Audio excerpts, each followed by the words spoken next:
శ్రీకాళహస్తిలో మొన్న ఒక మర్డర్ జరిగిందని మీ అందరికీ తెలుసు. కోట వినుత గారు అలాగే వారి భర్త గారైన చంద్రబాబు గారు కలిసి వాళ్ళ డ్రైవర్ అయిన రాయుడిని హత్య చేసి చెన్నై కాలువలో పారేశారనేది అందరికీ తెలిసిన విషయం. అయితే వాళ్ళు నేరం ఒప్పుకున్నారు. చెన్నై పోలీసులు వాళ్ళని అరెస్ట్ చేశారు, రిమాండ్ కూడా పంపించారు.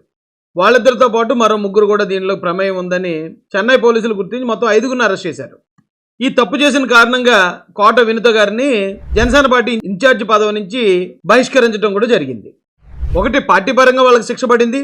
2, చట్టపరంగా కూడా వాళ్ళని అరెస్ట్ చేసి జైలుకి పంపించారు. నిజానికి ఈ సమస్యకి అక్కడితో ఎండ్ కార్డ్ పడాలి. కానీ విష ప్రచారం చేసే వైఎస్ఆర్సీపీ ఉన్నప్పుడు ఇలాంటి సమస్యలకి అంత త్వరగా పరిష్కారం రానివ్వరు. వాళ్ళు ఈ సంఘటన వక్రీకరించి శ్రీకాళహస్తి తెలుగుదేశం పార్టీ ఎమ్మెల్యే గారైన బొజ్జల సుధీర్ రెడ్డి గారిని ఈరోజు విపరీతంగా విమర్శిస్తూ సోషల్ మీడియాలో వైరల్ చేస్తున్నారు. అయితే బొజ్జల సుధీర్ రెడ్డి గారితో నాకున్న పరిచయం మేరకు నేను ఈ వీడియో ఆయన కోసం మాట్లాడుతున్నాను. అక్కడ జరిగిన విషయాలేంటి, వాస్తవాలేంటి నాకేం తెలీదు. కానీ నాకు తెలిసినంతలో జనరల్గా ఒక లాజిక్ అంటూ ఉంటుంది. ఆ లాజిక్తో ఆలోచించినా కూడా ఎక్కడ సుధీర్ రెడ్డి గారి ప్రమేయం దానిలో ఉండడానికి ఆస్కారం కనిపించట్లేదు. నేను ఇలా మాట్లాడితే వైసీపీ వాళ్ళు వెంటనే ఎర్రెక్కిపోతారు. మేమంటాం ఏంటి, ఆ కోట వినుత గారు భర్త అయిన చంద్రబాబు గారే మీడియా ముందే అన్నారు బొజ్జల సుధీర్ రెడ్డి హస్తం ఉంది దీని వెనకాల అని చెప్పి ఆయన అన్నాడు కాబట్టి మేము అల్లుకుపోతున్నాం అంటారు. వాస్తవానికి ఈ వైసీపీ వాళ్ళకి ఏంటంటే కోట వినుత గారు జనసేన పార్టీ ఇన్ఛార్జ్ మాత్రమే ఆ నియోజకవర్గంలో, ఆవిడ ఎమ్మెల్యే గారు కాదు. ఒకవేళ ఆవిడే ఎమ్మెల్యే గారు అయితే వీళ్ళు చాలా ఆనందపడతారు. కేవలం ఇన్ఛార్జే కాబట్టి ఆ ఇన్ఛార్జ్ పోస్ట్ నుంచి కూడా జనసేన పార్టీ దూరం పెట్టేటప్పటికి ఇప్పుడు ఈ మర్డర్ కేసుని కూటమి మీద ఎలాగైనా సరే బురద జల్లాలంటే ఖచ్చితంగా అక్కడ అధికారంలో ఉన్న ఎమ్మెల్యే మీదే బురద జల్లాలనేది వైసీపీ వాళ్ళ కుట్ర. ఆ క్రమంలోనే బొజ్జల సుధీర్ రెడ్డి గారి పేరుని తెరపైకి తీసుకొచ్చి ప్రతి అడ్డమైనోడు అనాలిసిస్ చేస్తున్నాడు వైసీపీ నుంచి వచ్చి.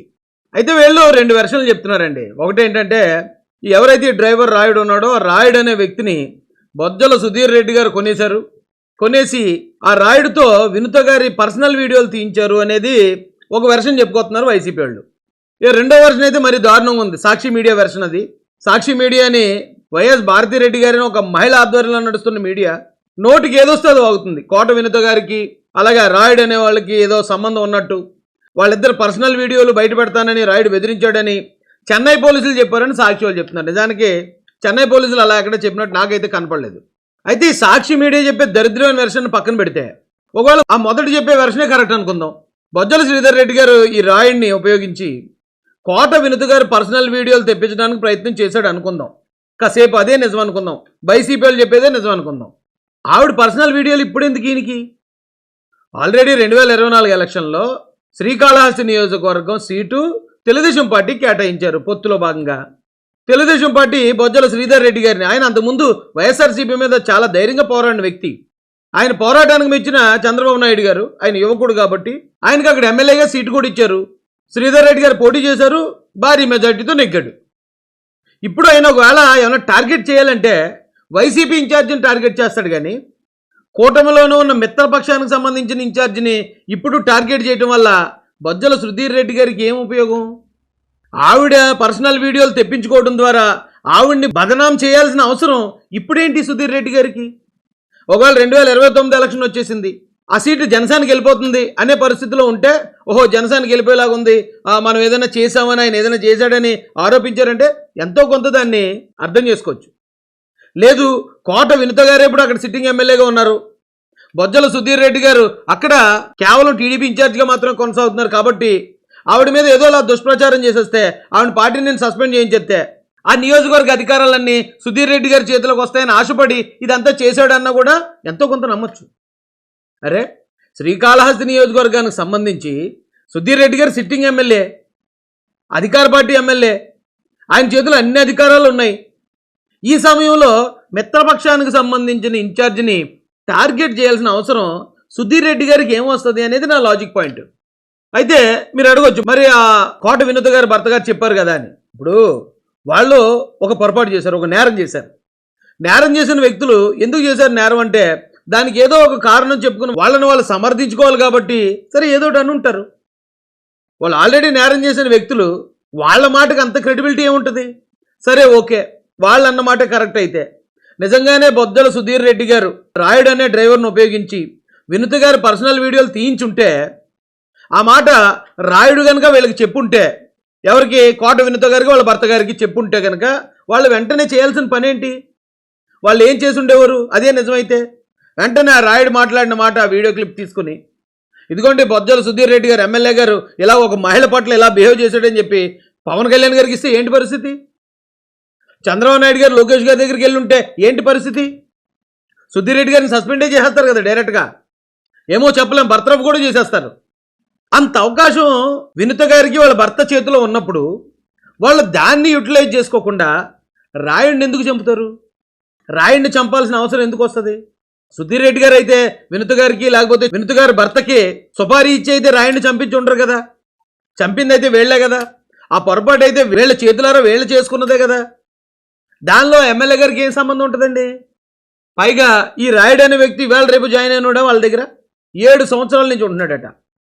7 సంవత్సరాల నుంచి వాళ్ళ దగ్గరే పనిచేస్తున్నప్పుడు వాళ్ళ ఇంట్లోకి బెడ్రూమ్లోకి వెళ్ళగలిగేంత చనువు, సొంత ఇంట్లో కుటుంబ సభ్యుడికి ఇచ్చినంత చనువు ఆ రాయుడు అనే కుర్రోడికి వాళ్ళు ఇచ్చినప్పుడు ఒకవేళ ఏమన్నా అయితే గీతే వాళ్ళ పొరపాటు అవుతుంది. అది ఇతను సరిగ్గా ఎస్టిమేట్ చేయకుండా ఈ రాయుడు అనే కుర్రోడిని వాళ్ళని నమ్మి అక్కడ దాకా తీసుకెళ్ళి వాళ్ళు మోసపోవడం అనేది అయితే వాళ్ళ పొరపాటు అవుద్ది, లేదా వాళ్ళని మోసం చేయడం అనేది రాయుడు పొరపాటు అవుతుంది తప్ప దీంట్లో బొజ్జల సుధీర్ రెడ్డి గారికి ఏంటండి సంబంధం? పైగా ఇప్పుడున్న ఈ జమానాలో ఏదైనా ఒకవేళ వీడియో వచ్చింది అనుకుందామండి, వినుత గారి వీడియో ఏదైనా ఆవిడ బట్టలు మార్చుకుంటున్నప్పుడు వీడియో వచ్చింది అనుకోండి, దాన్ని ఏ ఆర్టిఫిషియల్ ఇంటెలిజెన్స్తో క్రియేట్ చేసిన వీడియో అనో, ఏ డీప్ సీక్ వీడియో, లేకపోతే డీప్ ఫేస్, చాలా రకరకాల యాప్లు వచ్చేసాయి ఇప్పుడు. అలా ఏదో క్రియేట్ చేసిన వీడియో ఏదైనా కొట్టిపారెత్తే అయిపోను. లేదా మొన్న చేబ్రోల కిరణ్ ఒక వీడియో మాట్లాడాడు వైఎస్ భారతిరెడ్డి గారి మీద. ఆ వీడియో ఇప్పుడు ఎక్కడ ప్లే చేసినా సరే ఆటోమేటిక్గా బ్లాక్ అయిపోద్ది. ఆటోమేటిక్గా ఆ ఏదైతే ప్లే చేశారో ఆ ప్లే చేసిన యూట్యూబ్ ఛానల్ మీద స్ట్రైక్ కూడా పడిపోతుంది. సో వినుత గారి వీడియో అలాంటిది ఏదైనా ఉన్నా అలా బయటకు వచ్చినప్పుడు దాన్ని మళ్ళీ ఏర్పాటు చేసుకునే అవకాశం ఉంది. పైగా ఒక మహిళని ఇలాగా అవమానకరంగా, అది కూడా ఒక ఎమ్మెల్యే అభ్యర్థి పట్ల ఇలా బిహేవ్ చేశారు అంటే కనుక వాళ్ళకి ఎంత కఠినమైన శిక్ష పడును. వినుత గారు కానీ వాళ్ళ భర్త గారు కానీ వాళ్ళు సరైన దారిలో వెళ్ళలేదు. ఈ ఆధారాలు పట్టుకుని పవన్ కళ్యాణ్ గారిని కలిసిన, లోకేష్ గారిని కలిసిన, చంద్రబాబు నాయుడు గారిని కలిసిన వీళ్ళకి క్రెడిబిలిటీ పెరుగును, వాళ్ళకి కఠినమైన శిక్ష పడును. దానికి కారణమైన వాళ్ళకి వీళ్ళేమో అదుదులేసి క్షణికావేశంలో, ఉద్రేకంలో ఇంకో మనిషి ప్రాణం తీసేశారు. ఒక మనిషి ప్రాణం తీసేయటమే కాకుండా దీనికి కారణం మళ్ళీ పలానా ఎమ్మెల్యే గారని ఒక మాట అనేస్తే ఇంకా ఆ ఎమ్మెల్యే గారు బాధ్యుడు అయిపోతాడండి. అయితే ఇక్కడ మరి ఇంకొక బుల్లెట్ పాయింట్ మనం అర్థం చేసుకోవాల్సింది, ఆర్ఎన్ శ్రీనివాసులు గారు ప్రెస్ మీట్ పెట్టారు. ఈ విషయం జరిగిన తర్వాత తిరుపతి ఎమ్మెల్యే గారు, జనసేన ఎమ్మెల్యే గారు ప్రెస్ మీట్ పెట్టారు. ఆ ప్రెస్ మీట్లో ఆయన ఏమంటాడంటే, కోట వినుత గారి పద్ధతి ఒక నెల రోజుల నుంచి సరిగా లేదు, జనసేన పార్టీకి వ్యతిరేకంగా ఉంది ఆవిడ. పైగా ఇప్పుడు ఈ మర్డర్ కేసు విషయంలో కూడా ఆవిడ ఇన్వాల్వ్ అయి ఉన్నదని ఆరోపణలు వచ్చాయి కాబట్టి మేము ఆవిడ్ని పార్టీ నుంచి బహిష్కరిస్తున్నాం అన్నాడు ఆయన. శ్రీమతి వినుత కోట ఆమె వ్యవహార శైలి గత నెల రోజులుగా జనసేన పార్టీకి విరుద్ధంగా, విధి విధానాలకు విరుద్ధంగా నడుచుకోవడం వలన కొంచెం పార్టీ దూరం పెట్టడం జరిగింది. అంటే దాదాపు ఈ మర్డర్ జరగకముందు ఒక నెల రోజుల నుంచే ఆవిడికి జనసేన పార్టీతో సరైన సంబంధాలు లేవు. జనసేన పార్టీతో సంబంధాలు కట్ అయిపోయాయి. మరి ఒక ఇన్ఛార్జ్ పట్ల జనసేన పార్టీ సంబంధాలు కట్ చేసుకుందంటే అక్కడ వాళ్ళు చేస్తున్న కార్యక్రమాలు పార్టీకి పూర్తి విరుద్ధంగా ఉన్నాయనే కదా అర్థం. సరే, వాళ్ళు ఏ కారణంతో చేసినా, వాళ్ళకి ఎంత పెద్ద కారణం ఉన్నా సరే ఒక మనిషి ప్రాణం తీసే హక్కు ఎవరికీ లేదు. ఈవేళ ఆ రాయుడు ప్రాణం తీశారు, వీళ్ళిద్దరూ కూడా జీవితాలను కోల్పోయారు. వీళ్ళ సాఫ్ట్వేర్ ఇంజనీర్లు అట, వీళ్ళిద్దరు భార్యాభర్తలు ఇద్దరుని. కానీ ఈ రోజున సాఫ్ట్వేర్ ఇంజనీర్లుగా వచ్చి ఒక పార్టీలో జాయిన్ అయ్యి ఆ పార్టీలో ఒక నియోజకవర్గ ఇన్ఛార్జ్ స్థాయి సంపాదించుకున్నారంటే వాళ్ళు ఎంతో కష్టపడి ఉంటారు. వాళ్ళ కష్టం మొత్తం ఈ ఉద్రేకపూరితంగా వాళ్ళు చేసిన ఈ హత్యతో మొత్తం కొలాప్స్ అయిపోయింది, మొత్తం సర్వనాశనం అయిపోయింది. ఒకవేళ నిజంగా అంత పరిస్థితి వచ్చి లేదు ఇప్పుడు ఏదైనా చేసేయాలి, నేను వాళ్ళని కొట్టేయాలి, చంపేయాలి అనుకునే వాళ్ళు ఎవరైనా ఉంటే నిజంగా అలాంటి వాళ్ళు దయచేసి మీరు టీడీపీలో కానీ జనసేనలో కానీ ఉంటే ముందు ఆ పార్టీలకి రాజీనామా చేసి మీరు ఏం చేసుకుంటారో చేసుకోండి. మీరు ఎలా తగలడతారో అలా తగలడండి. ఎందుకంటే మీరు చేసే పనులకి నిజాయితీగా బ్రతికే నాయకులు కూడా తలదించుకోవాల్సి వస్తుంది, వాళ్ళు కూడా సమాధానం చెప్పుకోవాల్సి వస్తుంది. మీకు అంత గొప్ప అవకాశం ఇచ్చినందుకు. అదే పార్టీలో మీకు ఇన్ఛార్జీలుగానో మరోటో పదవులు లేకుండా ఉండుంటే మీరు ఏ పని చేసినా, ఏ ఏదో పని చేసినా ఆ బ్లేమ్ పార్టీ మీదకి రాకుండా ఉంటుంది.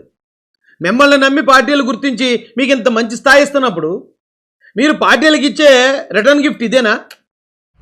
కాబట్టి ఆ కోట వినుత గారి భర్త గారు ఏదో అన్నారు కాబట్టి మేము డైరెక్ట్గా బొజ్జల సుధీర్ రెడ్డి గారి మీద ఏ ఆధారాలు లేకుండా మేము మర్డర్లో ఈయనే ఉన్నాడని చెప్పి ఆరోపణలు చేస్తామంటే మీ అంత ఎదవలో మరొకరు లేరని చెప్పి నేను వైసీపీ పేటీఎం బ్యాచ్కి చెప్తున్నాను.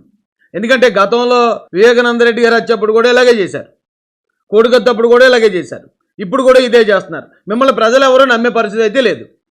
ఒక ఇన్ఛార్జ్ పొరపాటు చేసింది, హత్య చేసింది అంటే అది కూటమి ప్రభుత్వం మీద బురద జల్లడానికి అవకాశం లేదు. కాబట్టి సిట్టింగ్ ఎమ్మెల్యేని కూడా దాంట్లో ఇన్వాల్వ్ చేసేస్తే ఇది కూటమి ప్రభుత్వం మీదకి వచ్చేస్తుందనే మీ పనికిమాలిన ప్రయత్నం ఇప్పటికన్నా ఆపండిరా బాబు. మీ డ్రామాలు చూసి సిరాకేసేస్తుంది.